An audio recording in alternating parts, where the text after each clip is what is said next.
नमस्कार, स्वागत है आपका केएसजी न्यूज फॉर एस्पिरेंट्स में। मैं हूं गौरव राजगुप्ता। देश, दुनिया, defence, polity, economics, GS, GK, geography, international affairs, इन तमाम करंट अफेयर्स के सारे अपडेट, सारे सारांश के साथ एक बार फिर से हाजिर हैं हम। इस बुलेटिन में आपके लिए बहुत कुछ खास है अगर आप किसी भी कॉम्पिटिटिव एग्जाम के लिए तैयारी कर रहे हैं। आइए देखते हैं हेडलाइंस और जानते हैं इस बुलेटिन में आज क्या क्या है स्पेशल। केएसजी न्यूज स्कैन में आज के इंपॉर्टेंट करंट अफेयर्स टॉपिक्स हैं। केंद्र सरकार का आदेश, अब आईएनबी मंत्रालय की निगरानी में ऑनलाइन फिल्में, न्यूज पोर्टल और ऑनलाइन कंटेंट। एससीओ की शिखर बैठक में पीएम मोदी की पाक को दो चूक, नरम पड़ा चीन। दिल्ली एनसीआर की हवा आपात श्रेणी के करीब, AQI 700 के पार। अगर आप अब तक हैं बिहार रिजल्ट को लेकर कंफ्यूज, तो एक नजर में जान लें किस पार्टी को मिली कितनी सीटें। उपचुनावों में बीजेपी का दमदार प्रदर्शन, मध्य प्रदेश में बची सरकार तो यूपी में जीती सबसे ज्यादा सीटें। केएसजी न्यूज फ्लैश में देखिए top 10 news events. KSG news facts, important facts for you to remember में आज देखिए डीआरडीओ भवन के अंदर लगाई गई एंटी सैटेलाइट मिसाइल, जानिए मिशन शक्ति के बारे में सब कुछ। डीआरडीओ की तकनीक 30 सेकंड में यात्री बसों में आग का पता लगाएगी, 60 सेकंड में बुझाएगी। पॉल्यूशन अफेक्टिंग इंडियन इकोनॉमी, देखिए दुनिया भर की स्टडी रिपोर्ट का कंपाइलेशन। आज ही के दिन क्यों मनाया जाता है नेशनल एजुकेशन डे, जाने इसका इतिहास। 11 नवंबर, अ डे इन हिस्ट्री, देखिए इतिहास की मुख्य घटनाएं। क्या होता है PM10 और PM 2.5, आपकी सेहत को कैसे पहुंचता है नुकसान, देखिए KSG special report. KSG job notice board में आज इसरो, IIT झारखंड और राजस्थान के रिक्रूटमेंट नोटिफिकेशंस। देश और दुनिया के तमाम अखबार, news portals, news agencies, government agencies के करंट अफेयर्स का कंपाइलेशन हमने किया है आपके सिलेबस और आपके एग्जाम को ध्यान में रखते हुए। आइए देखते हैं केएसजी न्यूज स्कैन, आज के टॉप 5 इंपॉर्टेंट करंट अफेयर्स। केंद्र सरकार का आदेश, अब आईएनबी मंत्रालय की निगरानी में ऑनलाइन फिल्में, न्यूज पोर्टल और ऑनलाइन कंटेंट। ऑनलाइन मीडिया को रेगुलेट करने के लिए केंद्र सरकार ने एक बड़ा फैसला किया है। देश भर में चलने वाले online news portal, online content program और ऑनलाइन फिल्में अब सूचना एवं प्रसारण मंत्रालय के तहत आएंगे। बुधवार को केंद्र सरकार ने online news portals, online content providers को सूचना एवं प्रसारण मंत्रालय के तहत लाने की अधिसूचना जारी की। इसका मतलब हुआ कि अब अमेजन और नेटफ्लिक्स जैसी ऑनलाइन प्लेटफॉर्म को सूचना और प्रसारण मंत्रालय रेगुलेट करेगा। अब OTT प्लेटफॉर्म पर सेंसर लागू होगा।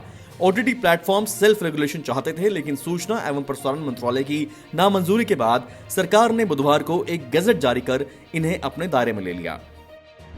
एससीओ वर्चुअल मीट की बात करते हैं। एससीओ की शिखर बैठक में पीएम मोदी की पाक को दो टूक, कहा द्विपक्षीय मुद्दों को उठाना सही नहीं, भारत की सख्ती देख नरम पड़ा चीन। एससीओ में जिनपिंग बोले बातचीत से हल करेंगे विवाद। मंगलवार को शंघाई सहयोग संगठन यानी एससीओ समिट के राष्ट्रीय अध्यक्षों की बैठक में चीन के राष्ट्रपति शी जिनपिंग ने कहा कि एससीओ के देशों को अपने आपसी विवादों और मतभेदों को बातचीत और परामर्श के माध्यम से हल करना चाहिए। मई से लद्दाख में शुरू हुए भारत चीन सीमा विवाद के बाद ये पहला ऐसा मौका था जब पीएम मोदी और शी जिनपिंग किसी बैठक में एक साथ शरीक हुए। हालांकि इस बैठक में दोनों देशों के बीच कोई अन्य बातचीत नहीं हुई। एससीओ की वर्चुअल शिखर बैठक को संबोधित करते हुए पीएम मोदी ने पाकिस्तान को ताकीद की कि इस तरह की बहुपक्षीय बैठक में द्विपक्षीय मुद्दों को न उठाया करे, जबकि चीन की तरफ इशारा किया कि कनेक्टिविटी परियोजनाओं में दूसरे देशों की भौगोलिक अखंडता और संप्रभुता का आदर करना जरूरी है।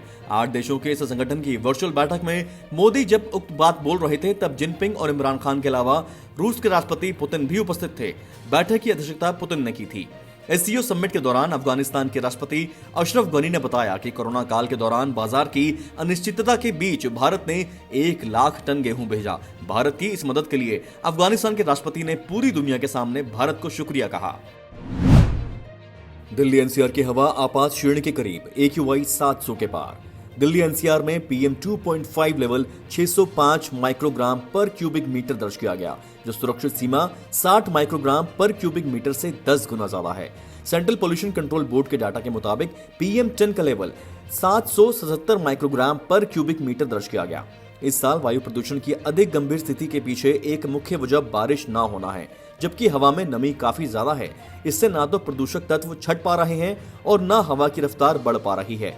जब तक हवा की रफ्तार नहीं बढ़ेगी और बारिश नहीं होगी, हालात का सामान्य होना मुश्किल सा ही है। बढ़ते एयर पॉल्यूशन को मैनेज करने के लिए commission for air quality management के सदस्य अरविंद नौटियाल ने केंद्रीय प्रदूषण नियंत्रण बोर्ड से केंद्रीय पर्यावरण मंत्रालय की लेटेस्ट स्ट्रेटजी, जिसे ग्रेडेड रिस्पांस एक्शन प्लान कहा जाता है, उसके उपायों को लागू करने के लिए कहा। सिफारिशों में निर्माण गतिविधियों को रोकना, ऑड इवन लागू करना और दिल्ली में प्रदूषण के स्तर तक पहुंचने पर ट्रकों के प्रवेश को प्रतिबंधित करना शामिल है। अगर आप अब तक बिहार रिजल्ट को लेकर कंफ्यूज हैं, तो एक नजर में जान लें किस पार्टी को कितनी सीटें मिली। एनडीए की बात करते हैं, जिसको मिली हैं 125 सीटें। इसमें बीजेपी की 74, जेडीयू को 43, हम को 4 और वीआईपी को 4 सीट मिली हैं। अब बात करते हैं ग्रैंड अलायंस की, जिसको मिली हैं टोटल 110 सीट्स। आरजेडी को मिली 75, कांग्रेस को 19, सीपीआई एमएल को 12 सीटें, सीपीआई को 2 और सीपीआई एम को मिली 2 सीटें। बाकियों की अगर बात करें तो एआईएमआईएम को 5 सीटें मिली हैं, बीएसपी को 1, एलजेपी को 1 और निर्दलीय की 1 सीट है। इसके साथ ही नीतीश कुमार के लगातार चौथी बार मुख्यमंत्री बनने की राह साफ हो गई है। हालांकि इस बार उनकी पार्टी जेडीयू को 2015 जैसी सफलता नहीं मिली है। जेडीयू को 2015 में मिली 71 सीटों की तुलना में इस बार सिर्फ 43 सीटें ही मिली हैं। इस बार आरजेडी 75 सीटें अपने नाम करके सबसे बड़ी पार्टी के रूप में उभरी। 74 सीटों के साथ बीजेपी दूसरे नंबर की बड़ी पार्टी रही। अब बात उपचुनावों की। उपचुनावों में बीजेपी का दमदार प्रदर्शन। मध्य प्रदेश में बची सरकार तो यूपी में जीती सबसे ज्यादा सीटें। 11 राज्यों की 59 सीटों पर हुए उपचुनाव में 40 सीटें बीजेपी ने जीती। इनमें से सबसे अहम मध्य प्रदेश को माना जा रहा था, जहां इस उपचुनाव के नतीजों पर शिवराज सिंह चौहान सरकार का भविष्य टिका था। पर वहां बीजेपी ने 28 सीटों में से 19 सीटों पर जीत हासिल कर आसानी से बहुमत हासिल कर लिया है। कांग्रेस ने 9 सीटों पर जीत दर्ज की है। उत्तर प्रदेश में 7 विधानसभा सीटों पर हुए उपचुनावों में बीजेपी ने 6 सीटें जीती, जबकि समाजवादी पार्टी ने 1 सीट जीती। तेलंगाना की दुब्बाक विधानसभा सीट उपचुनाव में बीजेपी ने जीत दर्ज की। बीजेपी ने गुजरात में 8 सीटों पर हुए उपचुनावों में सभी पर जीत हासिल की। कर्नाटक विधानसभा में उपचुनाव में सत्तारूढ़ बीजेपी ने दोनों सीटें अपने नाम कर ली। मणिपुर में 5 विधानसभा सीटों पर हुए उपचुनाव में 4 बीजेपी ने जीती और 1 सीट निर्दलीय को गई। हरियाणा की 1 विधानसभा सीट पर कांग्रेस ने जीत हासिल की। छत्तीसगढ़ में सत्ताधारी कांग्रेस ने जीती एकमात्र सीट। झारखंड में 2 सीटों पर हुए उपचुनाव, जिनमें 1 सीट कांग्रेस ने तो दूसरी झारखंड मुक्ति मोर्चा ने जीती। नागालैंड की 2 सीटों पर उपचुनाव हुए थे। इनमें 1 सीट पर निर्दलीय उम्मीदवार की जीत हुई, जबकि दूसरी सीट पर नेशनलिस्ट डेमोक्रेटिक प्रोग्रेसिव पार्टी की जीत हुई। ओडिशा में 2 सीटों पर उपचुनाव हुए थे। दोनों ही सीटें सत्ताधारी बीजू जनता दल के खाते में चली गई। बिहार में विधानसभा चुनाव के साथ साथ वाल्मीकि नगर लोकसभा सीट के लिए भी उपचुनाव हुआ था। यहां जेडीयू की जीत हुई। देश और दुनिया की हर छोटी बड़ी खबर की समीक्षा देखेंगे टॉप 10 न्यूज इवेंट्स में केएसजी न्यूज फ्लैशेस। थल सेना प्रमुख जनरल एमएम नरवणे ने मंगलवार को कहा कि वो उम्मीद करते हैं कि भारतीय सेना और चीनी सेना पूर्वी लद्दाख में विवाद वाले क्षेत्र से सैनिकों को वापस बुलाने और तनाव कम करने के लिए किसी भी समझौते पर पहुंचने में सफल होगी। चीन ने दुनिया का पहला 6G उपग्रह को किया लॉन्च। 5G से 100 गुना अधिक तेज हो सकती है इंटरनेट स्पीड। कलकत्ता हाईकोर्ट ने पश्चिम बंगाल में छठ पर्व पर निकलने वाले जुलूस पर लगाया प्रतिबंध। सरोवर बंद, 2 लोग ही पानी में उतरेंगे। बंगाल में पटाखों पर प्रतिबंध लगाने का हाईकोर्ट का आदेश सुप्रीम कोर्ट ने रखा बरकरार। इंडियन बैंक्स एसोसिएशन की 73वीं वार्षिक आम बैठक को संबोधित करते हुए केंद्रीय वित्त मंत्री निर्मला सीतारमण ने मंगलवार को बैंकों से यह सुनिश्चित करने के लिए कहा कि 31 मार्च 2021 तक सभी खाते ग्राहकों के आधार नंबर से लिंक किए जाएं। भारतीय सेना ने बांग्लादेश को पूरी तरह से ट्रेंड 20 सैन्य घोड़े और बारूदी सुरंगों का पता लगाने वाले 10 कुत्ते उपहार में दिए। कोरोना के बढ़ते मामले को लेकर पंजाब सरकार रैंडम सैंपलिंग करने जा रही है। ये सैंपलिंग भीड़ भाड़ वाले इलाके और गांवों में होगी। दिल्ली में कोरोना ने फिर तोड़ा रिकॉर्ड। 24 घंटे में 7,830 नए केस।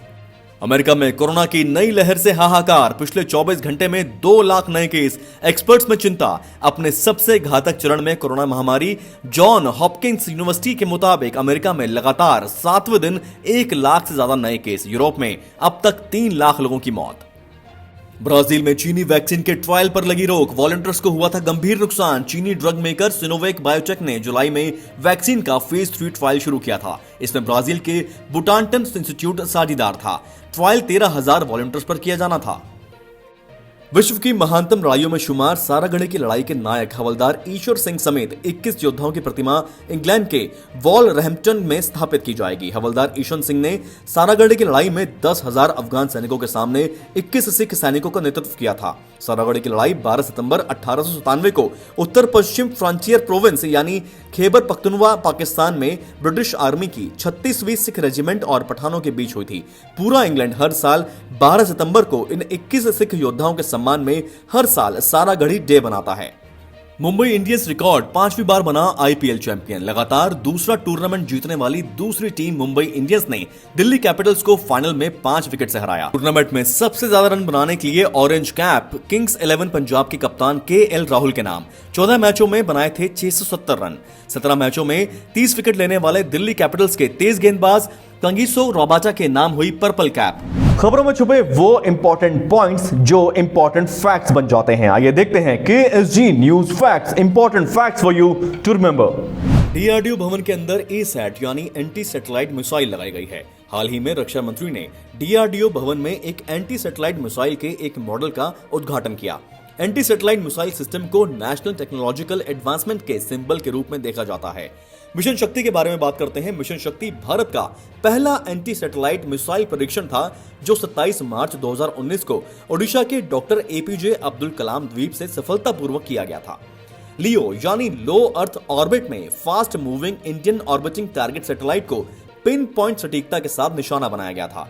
यह एक अत्यंत जटिल मिशन था जो पिन पॉइंट सटीकता के साथ एक्सट्रीमली हाई स्पीड पर आयोजित किया गया था। मिशन शक्ति की सफलता ने भारत को बाहरी अंतरिक्ष में अपनी संपत्ति की रक्षा करने की क्षमता रखने वाला दुनिया का चौथा राष्ट्र बनाया।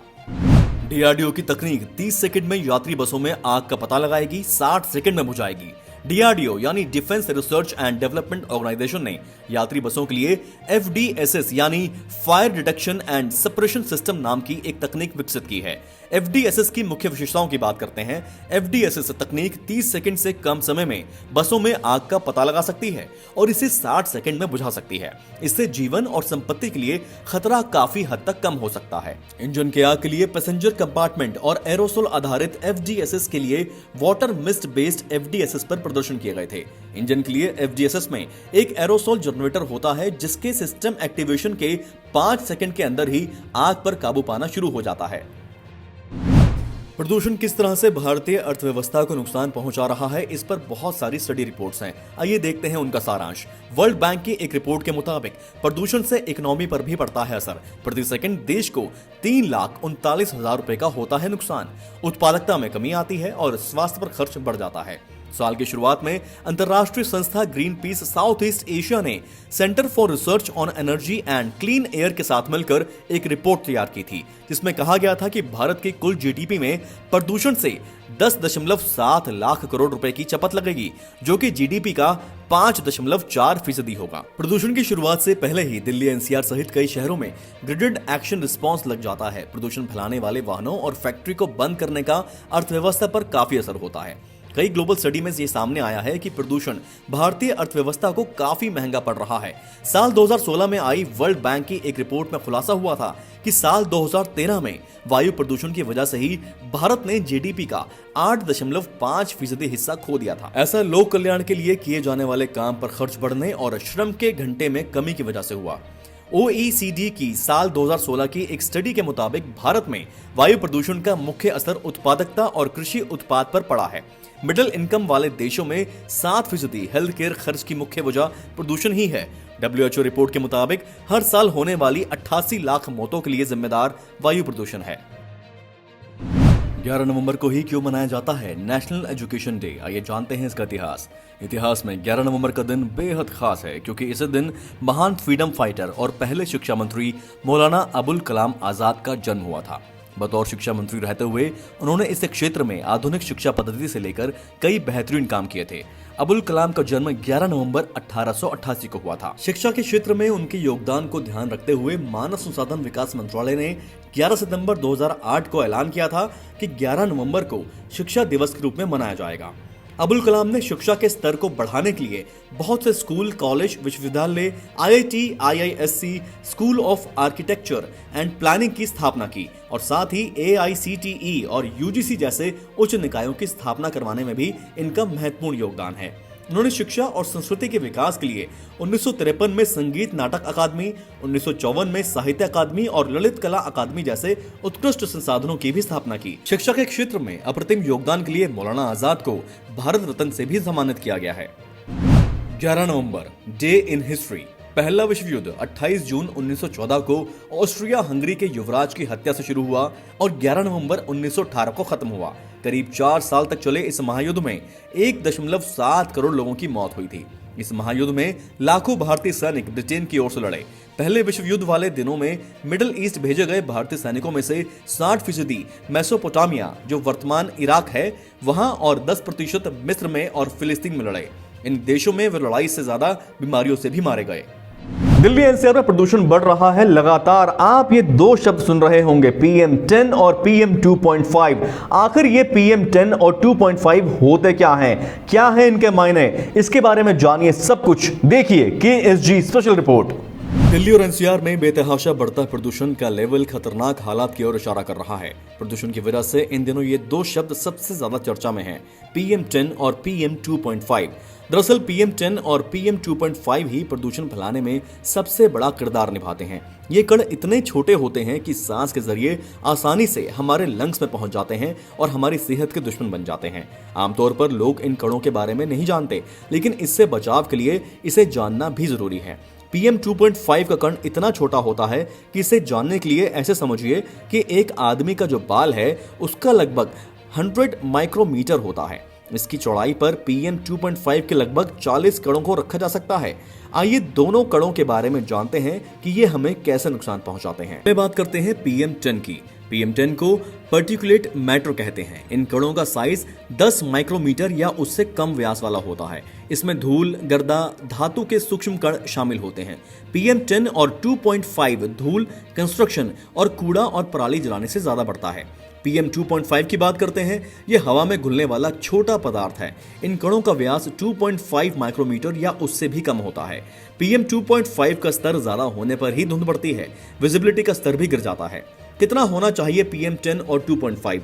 PM10 का सामान्य लेवल 100 माइक्रोग्राम क्यूबिक मीटर होना चाहिए। PM2.5 का नॉर्मल लेवल 60 mgcm होता है। इससे ज्यादा होने पर यह नुकसानदायक हो जाता है। सांस लेते वक्त इन कणों को रोकने का हमारे शरीर में कुछ सिस्टम नहीं है। ऐसे में PM2.5 हमारे लंग्स में काफी अंदर तक चला जाता है। PM2.5 बच्चों और बुजुर्गों को सबसे ज्यादा नुकसान पहुंचाता है, जिससे आंख, गले और फेफड़े की तकलीफ बढ़ती है। खांसी और सांस लेने में भी तकलीफ होती है। लगातार संपर्क में रहने पर फेफड़ों का कैंसर भी हो सकता है। एक स्टडी रिपोर्ट के मुताबिक देश में 6.7 लाख लोगों की मौत का कारण आउटडोर पर्टिकुलेट मैटर है। वायु प्रदूषण और घरेलू वायु प्रदूषण के कारण 4.8 लाख मौत हुई है। इंजनों में डीजल और पेट्रोल का दहन, ऊर्जा उत्पादन, निर्माण और औद्योगिक गतिविधियों के लिए ठोस ईंधन का दहन और सड़क यातायात द्वारा फुटपाथ का झड़ना PM के कुछ प्राथमिक स्रोत हैं, लेकिन वह प्रदूषण रासायनिक प्रतिक्रिया के माध्यम से भी वातावरण में बनते रहते हैं। ये है KSG न्यूज फॉर एस्पिरेंट्स। इसीलिए खबरों के साथ साथ हम आपको गवर्नमेंट जॉब से जुड़े एग्जाम रिजल्ट और रिक्रूटमेंट नोटिस के बारे में भी अपडेट देते हैं। आइए देखते हैं KSG job notice board. Jharkhand medical officer recruitment की बात करते हैं। झारखंड सरकार के स्वास्थ्य, चिकित्सा, शिक्षा और परिवार कल्याण विभाग के अंतर्गत झारखंड ग्रामीण स्वास्थ्य मिशन सोसाइटी ने 847 मेडिकल ऑफिसर और कई अन्य पदों पर वैकेंसी के लिए हाल ही में जारी किया नोटिफिकेशन। इसके अंतर्गत एप्लीकेशन की लास्ट डेट 15 नवंबर है। कैंडिडेट्स jpjobs.tnmhr.com पर अप्लाई कर सकते हैं। अब बात RPSC असिस्टेंट प्रोफेसर रिक्रूटमेंट 2020 की। राजस्थान लोक सेवा आयोग ने असिस्टेंट प्रोफेसर के लिए 918 वैकेंसी निकाली हैं। कैंडिडेट्स rpsc.rajasthan.gov.in पर अप्लाई 9 नवंबर से 8 दिसंबर 2020 तक कर सकते हैं। इसरो SAC रिक्रूटमेंट की बात करते हैं। इसरो स्पेस एप्लीकेशन सेंटर में कई पदों के लिए वैकेंसी निकाली गई है। कैंडिडेट्स recruitment.sac.gov.in पर 9 नवंबर से 23 नवंबर 2020 के बीच अप्लाई कर सकते हैं। आईआईटी दिल्ली रिक्रूटमेंट की बात करते हैं। भारतीय प्रौद्योगिकी संस्थान दिल्ली ने जूनियर असिस्टेंट के पद पर 18 वैकेंसी निकाली हैं। कैंडिडेट्स home.iitd.ac.in पर 27 नवंबर 5 बजे तक अप्लाई कर सकते हैं। खबरों के इस सारांश में आज के लिए इतना ही। ये कंसाइज एग्जाम ओरिएंटेड वे बुलेटिन आपको कैसा लगा हमें कमेंट देकर जरूर बताएं और देखते रहें KSG इंडिया। नमस्कार।